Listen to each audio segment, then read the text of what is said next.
Rail পরিষেবা সংক্রান্ত 20 দফা দাবিতে দক্ষিণ পূর্ব রেলের ডিভিশনাল ম্যানেজারের কাছে ডেপুটেশন দিল বেলদা রেল জাতীয় নাগরিক কল্যাণ সমিতি। সমিতির সম্পাদক শ্রী রামলাল রাঠির নেতৃত্বে এক প্রতিনিধি দল ডিআরএম ললিত মোহন পাণ্ডের সঙ্গে আলোচনায় বসেন। বেলদা রেল জাতীয় নাগরিক কল্যাণ সমিতির দাবি, শ্রী পাণ্ডে দাবিগুলো নিয়ে দীর্ঘ আলোচনা করেন। জনস্বার্থে ও যাত্রীর স্বচ্ছন্দের প্রশ্নে দাবিগুলোর যৌক্তিকতা স্বীকার করে কিছু বিষয় দ্রুত পদক্ষেপ গ্রহণের কথা দেন।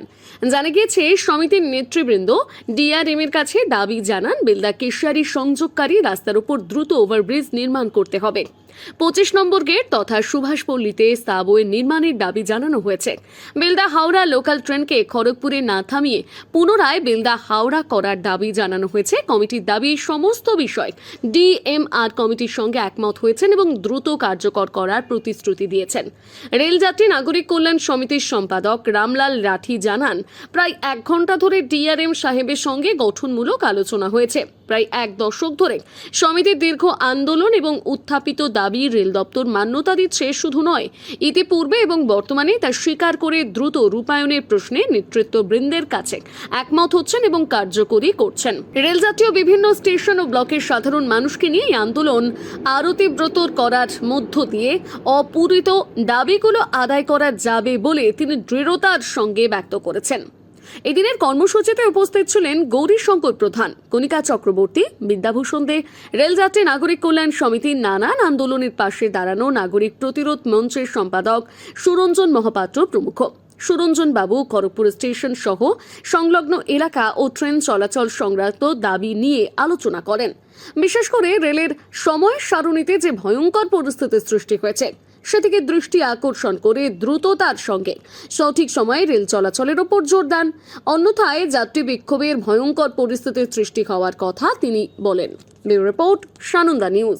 আজকে আমাদের মূলত ডিআরএম এর সাথে কথা হয়েছিল বেলদা স্টেশন যে অমৃত ভারত হচ্ছে, বেলদা স্টেশনের যে আরও কিছু বিভিন্ন technical problem, plus Belda Kharagpur যে লোকালটা ওটাকে হাওড়া করা, কিছু দিল্লিগামী ট্রেন, কিছু উইকলি ট্রেন, এই ট্রেন এবং মূলত ওভারব্রিজের ব্যাপারটা নিয়েও আমরা আলোচনা করলাম এবং বেলদার কিছু যেরকম রিজার্ভেশন কাউন্টার কি চালু করার জন্য এবং জনশতাব্দী কোটা 100 বেলদাকে বাড়ানোর জন্য, বেলদায় আরও কিছু 2-3টি লোকাল বেলদা হাওড়া যাতে দেওয়া যায় সেটি নিয়ে, এবং জলেশ্বরপুরি ট্রেনটাকে যাতে খড়গপুর এক্সটেনশন করা যায়, এই মূলত দাবি নিয়ে আমাদের সাথে সৌহার্দ্যপূর্ণ এবং আমাদের সাথে ডিআরএম একমত যে আপনাদের যে দাবিগুলো আছে এটা সত্যিই যুক্তিপূর্ণ।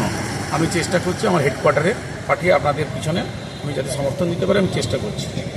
20 নম্বর গেটের ব্যাপার নিয়ে আমাদের চলছে, এটা নিয়ে আমরা দ্রুত দেখছি পদক্ষেপ নিয়ে এইচসিএলকে দিয়ে কীভাবে কাজ করানো যায় এবং এই যে 25 নম্বর গেট উনি আমাদের সাথে একমত যে ওটা ড্রেনেজের ব্যবস্থা রেখে কী করে ওভারপাস মানে আন্ডারপাস করা যায় 25 নম্বর গেটের, সেটার উনি দেখছেন। আর 26 নম্বর গেটের ওভারব্রিজ হবে, 24 নম্বর গেটে ওভারব্রিজ কাম সাবওয়ে দুটোই ওনারা স্যাংশন করছেন। আপনার নাম? বেলদা, আমার নাম রামলাল লাঠি, বেলদা রেলযাত্রী নাগরিক কল্যাণ সমিতির সম্পাদক। চিন্তায় পড়ে গেলাম, আমাদের এই বেলদা এলাকায় বাচ্চার জন্য ভালো কোনো ইংলিশ মিডিয়াম স্কুল কি নেই? চিন্তা করছো কেন? আমি তো কালকেই টিভিতে দেখলাম, আমাদের কাছেই তো রয়েছে সেন্ট আর্নল্ডস স্কুল। আপনি কি আপনার সন্তানের জন্য সঠিক স্কুল খুঁজছেন? আপনার সন্তানের মজবুত বা সঠিক ভিত গড়ে তুলতে আজই চলে আসুন বেলদার সেন্ট আর্নল্ড স্কুল। আমরা দিচ্ছি গুণগত মানের শিক্ষা সিবিএসই পাঠ্যক্রম অনুসারে, যা শুধু পুঁথিগত বিদ্যায় আটকে থাকে না, বরং আপনার সন্তানের সার্বিক বিকাশে সাহায্য করে। আমাদের বৈশিষ্ট্য: অত্যাধুনিক ডিজিটাল ক্লাসরুম ও সমৃদ্ধ লাইব্রেরি, উন্নত সায়েন্স ল্যাব ও মিউজিক ক্লাস, এবং এখানে খেলাধুলার জন্য রয়েছে বিশাল বড় খেলার মাঠ। আরও বিশদে জানতে যোগাযোগ করুন Saint Arnold school, Amdan post, Khatnagar, district Paschim Medinipur. বিশদে জানতে স্ক্রিনে দেওয়া নাম্বারে যোগাযোগ করুন। নিজেকে আপডেট রাখতে ফলো করুন সানন্দা নিউজ।